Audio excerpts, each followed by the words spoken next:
Vợ là công chúa, còn chồng đây là chàng hoàng tử. Mình yêu nhau bên lâu đài, kia rực rỡ ngàn sao. Tình yêu đó luôn trong tim, ta mãi mãi sẽ ở bên nhau. Dù chông gai còn ở phía trước, thì ta vẫn vượt qua với nhau. Ta kề vai xanh bước bên thiên đường kia, khó khăn ta cùng vượt qua.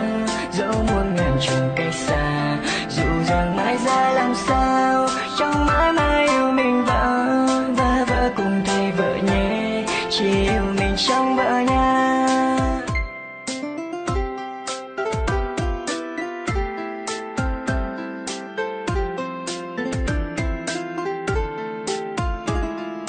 Vợ là công chúa, còn chồng đây là chàng hoàng tử.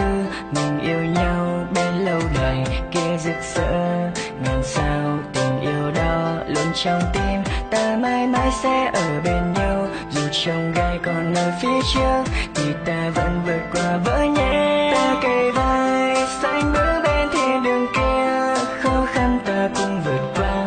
Dẫu muôn ngàn chùm cách xa, dù rằng mãi ra làm sao, trong mãi mãi yêu mình và vợ cùng thầy vợ nhé, chỉ yêu mình trong vợ nha.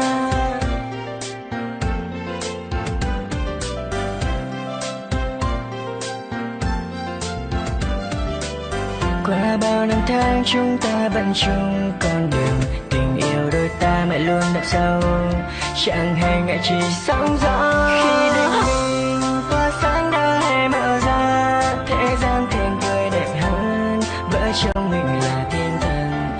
Dù rằng thời gian làm ta có thể ra đi nhiều hơn, thế gian vẫn không ngừng trôi, tình mình là forever.